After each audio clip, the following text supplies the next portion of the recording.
termes de recherche, je suis tribologue, c'est-à-dire que je m'occupe de frottement, lubrification et usure. Le directeur Maurice Godet m'a demandé de le remplacer à la tête du laboratoire en avril 1992.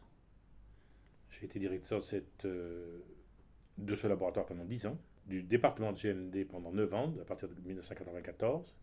À partir de 2003, le directeur précédent, Alain Stock, m'a demandé d'être directeur adjoint.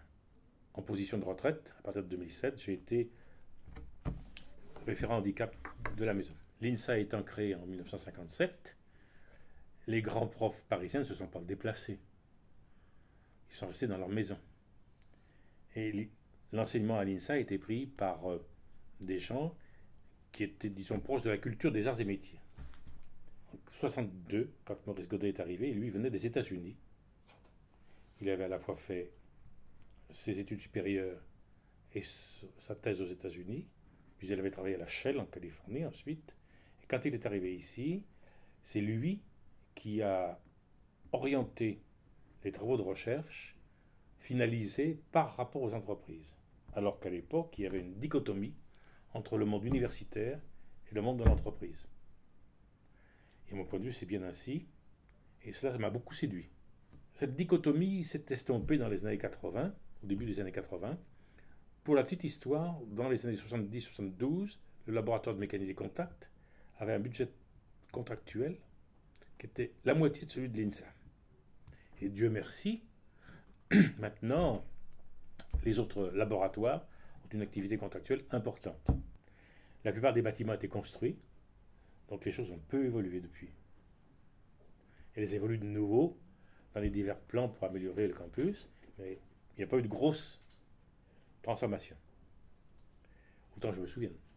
La vie à l'INSA était une vie plus, je ne vais pas dire familiale, mais les gens se connaissaient plus que maintenant. Il y avait moins d'élèves, moins d'enseignants, moins d'IATOS, donc les gens se connaissaient mieux. Alors que maintenant, les gens se connaissent peut-être un peu moins bien. J'ai eu beaucoup de plaisir à avoir des relations directes avec les élèves. Alors c'est une relation un peu ambiguë parce qu'elle nous empêche de vieillir. Parce qu'on a en face de nous des élèves qui, eux, ne vieillissent pas, alors que nous, c'est vrai qu'à l'époque, il y a eu des choses qui étaient amusantes. Par exemple, le bâtiment G étant réservé aux filles et interdit aux garçons, l'entrée était interdite aux garçons.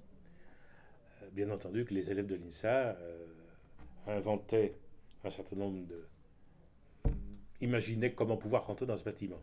Et je me souviens d'une anecdote dans laquelle un certain nombre d'entre eux s'étaient présentés en blouse blanche à l'entrée et avaient dit nous sommes médecins, nous devons faire passer des visites médicales aux filles qui viennent d'arriver. Le directeur de l'époque avait très peu apprécié et je crois que ces élèves se sont retrouvés en dehors de l'INSA. Je me souviens d'une autre anecdote amusante également.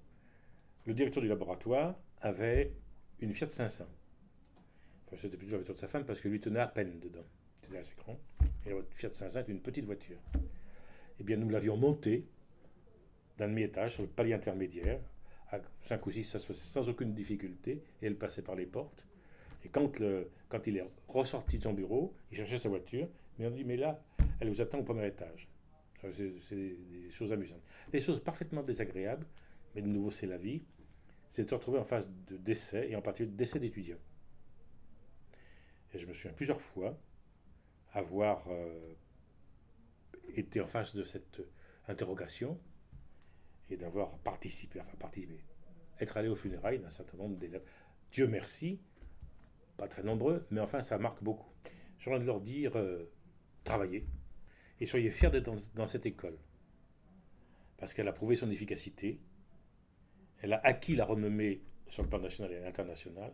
Donc, soyez fiers d'être dans cette école et puis soyez de bons ambassadeurs de l'école dans les années futures.